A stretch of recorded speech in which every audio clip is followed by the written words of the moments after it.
Bismillahirrahmanirrahim. Dan bagaimana yang diimpi-impikan oleh si mayit ketika mereka sudah berpindah ke alam barzakh, ketika mereka sudah pindah, maka kemudian kejadiannya adalah ketika seseorang itu meninggal dunia. Sebelumnya kita harus mengerti di dalam hadis riwayat Barra bin Azib, manusia itu ketika telah meninggal dunia, sebelum dia meninggal dunia dia melihat kumpulan para malaikat-malaikat. Kalau dia adalah orang yang mukmin, para malaikat yang datang kepadanya adalah malaikat-malaikat yang berwarna putih, pakaiannya cerah, membawa kain kafan dan membawa minyak wangi dari surga. Hadis yang diriwayatkan Barra bin Azib, idza kana al-mu'min fi inqita'i minad dunya nazala ilaihi malaikatun minal malaikah ma'hum kafanun min akfanil jannah wa hanutun min hunutil miski. Sesungguhnya kalau orang iman yang beriman itu akan meninggalkan dunia, maka datang kepadanya para malaikat putih, pakaiannya rombongan, sejauh mata dia memandang. Makanya perhatikan orang-orang ketika akan meninggal dunia, apabila dalam keadaan sakit, tidak melihat ke kanan, tidak melihat ke kiri, tidak melihat ke bawah. Ada nggak kita melihat orang sakit melihat ke bawah? Dia selalu melihat ke atas. Karena pada dasarnya para malaikat itu ada. Fajalasu indamuddil basar. Rasulullah SAW berkata, para malaikat yang datang itu, maka kemudian mereka itu datangnya duduk sejauh mata memandang. Makanya kalau kita sedang mengkondisikan orang ketika sakaratul maut, orang yang nangis suruh pergi, jangan ganggu orang yang sakaratul maut. Orang yang kemudian sedih, jangan ngomong apa-apa kecuali kebaikan. Jangan sampai ngomong, aduh bapak susah ini meninggalnya. Tidak boleh. Rasulullah mengatakan, fala taqulu ilal khair fa innal malaikata yu'minuna ala ma taqulun. Jangan ngomong kecuali yang baik, karena sesungguhnya malaikat itu mengaminkan apa yang kalian ucapkan. Kalau kemudian apa yang dilakukan Ustaz, kalau orang sudah melihat ke atas, ditawari apa-apa sudah tidak pingin, Pak ini ada 1 miliar, dia nggak gores. Pak rukunnya gratis, dia nggak melihat. Maka itulah tanda sakaratul maut, ketika dunia itu sudah rasanya itu sudah hambar. Maka kemudian yang kita lakukan apa? Talqin, tenangkan, ditenangkan. Karena apa? Dia melihat peristiwa besar, jangan paksa dia untuk kemudian memahami kita. Dia tidak paham sakaratul maut bagaimana psikologinya. Nangis-nangis ngomong, Pak tolong dong lihatin saya, lihat saya sebentar Pak. Nggak usah. Kalau sudah semacam itu, sesedih apapun, bukan itu yang kita ucapkan. Tapi yang kita ucapkan apa? Talqin.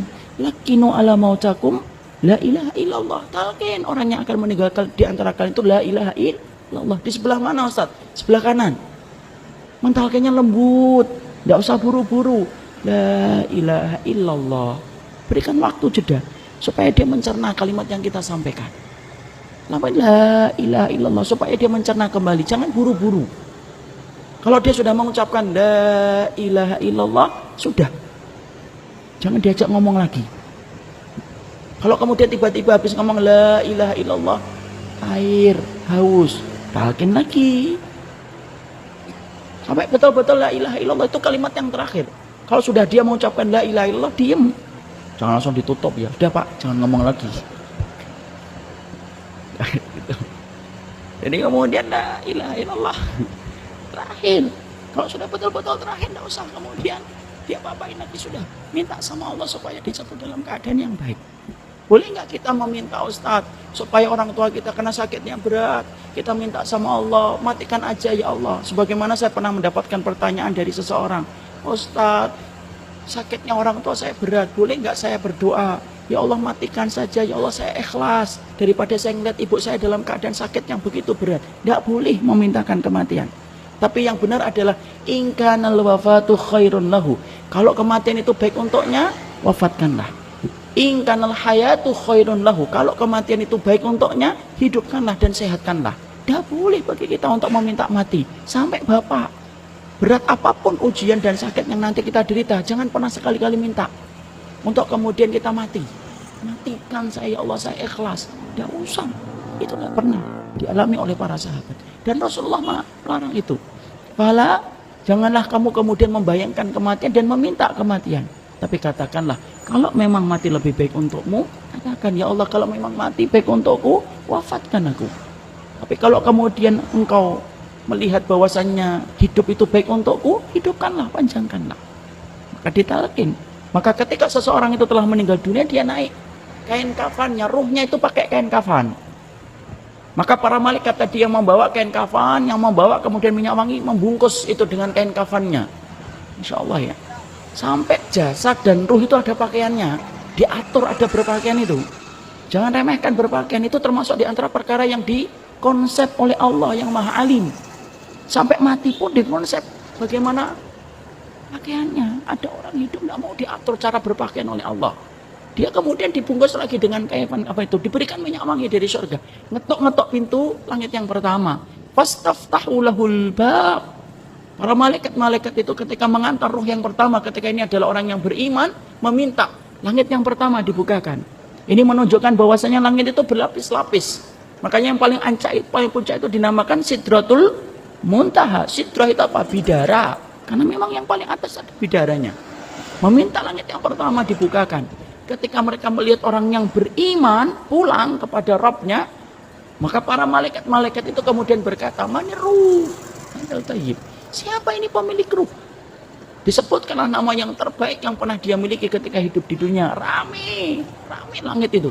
Sampai nembus langit yang ketujuh. Minta dibukakan. Kemudian Allah bersabda, Allah berfirman, Fa'iduhu ilal ardi. Kembalikan dia ke bumi. Disitulah aku kemudian menciptakannya dan disitulah aku akan membangkitkan kembali. Maka dikembalikan oleh para malaikat itu. Lalu kemudian bersemayam ke dalam jasadnya.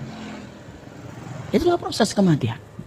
Jadi kemudian kita harus paham supaya kita ngerti. Kalaupun ada di antara kita yang kemudian mengalami sakaratul maut, harus paham bagaimana mengkondisikan orang yang sakaratul maut. Tenang. Nangis nanti. Upayakan untuk tenang dulu, untuk mentalkin. Berikan khidmah yang terakhir. Kalinya walaupun itu berat, talkin jangan bosan. Kalau sakaratul mautnya lama Ustaz, sabar, jangan ditinggal. Disitulah ujian betul-betul berat ketika seseorang itu berada di ujung kematiannya. Jangan ditinggal, terus talkin sampai kemudian dia menghadap kepada Allah. Kalau kemudian matanya terbuka setelah dia meninggal dunia, tidak usah ngomong apa-apa, cukup Allahumma firlahu warfa' darajatahu fil illiyin. Ya Allah, semoga engkau ampuni, engkau angkat derajatnya. Sudah, tutup matanya. Sudah, kalau buka lagi Ustaz, lari bareng-bareng setelah itu. Tapi kalau kemudian nutup, sudah, dia akan buka. Tapi biasanya itu susah ditutup kapan? Kalau sudah lama, telat. Makanya nanti kita harus ngerti penyelenggaraan jenazah itu kayak apa. Jadi kalau meninggal dunia, tutup, langsung tutup. Sembari kemudian kita mendoakan kepadanya, diampuni dosanya. Setelah itu kemudian kita letakkan benda-benda yang berat dikit kayak buku di atas perutnya. Kenapa? Membantu proses pengeluaran kotoran ketika nanti dimandikan. Atau kalau kita tidak bisa, karena tidak tega mungkin meletakkan itu karena banyak orang ini ngapain bu? Perutnya dikasih buku ini. Maka kalau kita nggak tega, urut ketika baru meninggal dunia. Untuk apa? Supaya ketika dimandikan, diberdirikan setengah, keluar. Itu kemudian kotoran-kotoran itu membantu proses pembersihan. Itu masalah akamul janaisnya. Maka di situ kemudian akhirnya dimulailah fase yang sebenarnya kita bahas. Kapan seseorang itu akan berandai-andai? Yaitu adalah yang pertama, diandai-andai oleh kemudian seseorang itu ketika dia meninggal dunia. Kapan? Ketika dia itu naik atas kerandanya. Makanya Rasulullah Shallallahu Alaihi Wasallam kemudian bersabda dalam satu hadis yang sahih yang diriwayatkan dari jalurnya Imam Bukhari, "Idza wudi'atil janazatu fahtamalahar rijal." Kalau kemudian jenazah itu sudah diangkat, lalu kemudian sudah diletakkan jenazah dan diangkat laki-laki. Harusnya Pak sebenarnya yang sunnah keranda itu tidak ditutup, dibuka. Tapi bukan berarti kemudian ketika ditutup menjadi batil dan salah dan bid'ah. Tidak. Tapi yang afdal dibuka. Kenapa dibuka Ustaz? Untuk menjadi ibrah bagi orang yang melayat. Makanya kemudian posisi yang paling afdal ketika melayat itu mana? Bukan di depan si mayit, bukan di kanan. Yang paling afdal di belakang. Melihat bagaimana kematian sahabat dan saudaranya ketika menghadap ke liang lahat. Kelihatan langsung. Jangan ditutup, kalau ditutup malah hilang. Makanya kemudian dimakruhkan zikir ketika ngikutin mayat. Dimakruhkan takbir Dimakruhkan bicara, apalagi ngobrol. Kadang-kadang kita itu kalau ada kematian sahabat kita, ketemu sahabat yang lain, yang lama nggak ketemu, gara-gara ada sahabat kita yang meninggal, ketemu sahabat itu, ngobrol. Makruh itu. Kenapa? Justru tidak mengingatkan kematian. Makanya yang afdal adalah keranda itu tidak ditutup. Kalau kita mampu untuk ngajarin ini ke masyarakat, ayo ngajarin ke masyarakat, supaya kemudian masyarakat ngerti. Sunnahnya tidak ditutup, supaya apa? Setiap orang yang lihat, tidak bicara, tidak ngobrol, tidak ngerokok. Betul-betul melihat orang yang sedang diwafatkan itu. Makanya yang paling afdal itu tidak masuk ke kendaraan. Karena Nabi tidak pernah mengangkat jenazah itu melalui onta dan melalui keranda dan melalui kuda. Rasulullah jalan kaki. Tapi kalau kondisinya di Jakarta darurat, susah, jauh. Kalau kita ngangkat sampai ke sana, yang ngangkat iya, sudah paham lah. Apalagi yang ngangkat sudah tua-tua kan. Itu darurat. Tapi yang lebih sunnah itu adalah saudara-saudara kita itu yang di kampung ketika mereka jalan.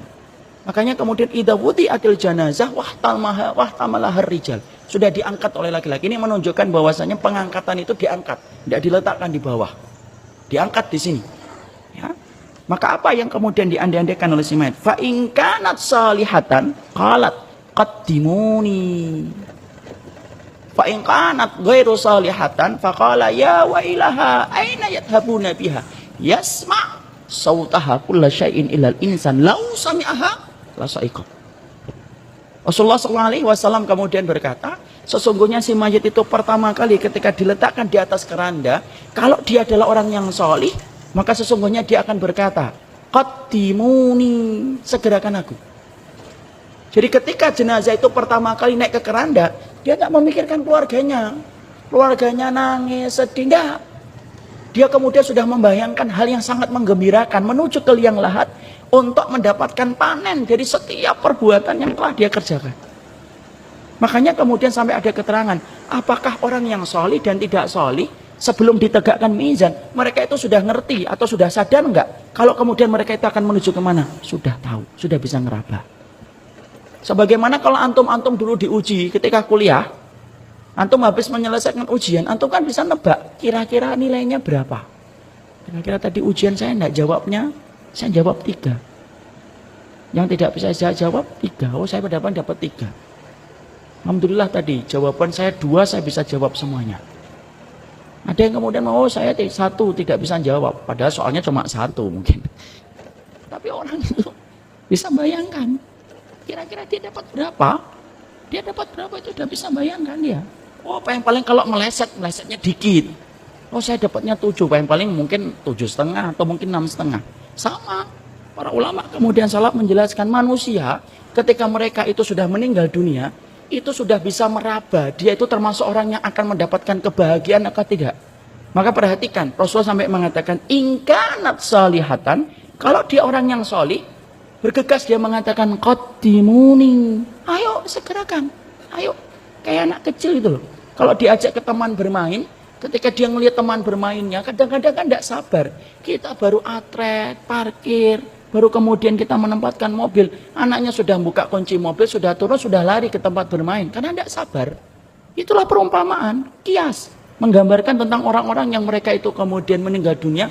Ketika pertama kali dia itu kemudian dinaikkan ke atas keranda, maka sesungguhnya dia langsung berkata, qaddimuni, qaddimuni. Fa in kanat ghairu salihah, kalau kemudian ternyata dia tidak salih, faqalat, lalu kemudian dia berkata, ya wailaha aina yadhabuna biha. Dia dalam keadaan ketakutan. Lalu kemudian dia berkata, ini kemana? Celaka sekali. Dia ngomong kepada orang-orang yang ngangkat dia, hei, ini kemana? Celaka sekali kalian ngangkat saya ini. Mau kan ajak kemana kalian ini? Sampai kemudian Rasulullah mengatakan, yasma sautaha. Didengarkan itu suaranya oleh setiap orang. Lau sami'ahal insan, kalau suara itu mampu didengar oleh manusia, la sa'iqa, manusia itu pasti akan pingsan mendengar suara jeritanya. Jadi Allah itu membatasi pendengaran kita, itu hikmahnya besar. Kalau kita, pendengaran kita dibuat tanpa batas, tidak bisa tidur. Karena ketika kita tidur, dengar penduduk kubur sedang disiksa.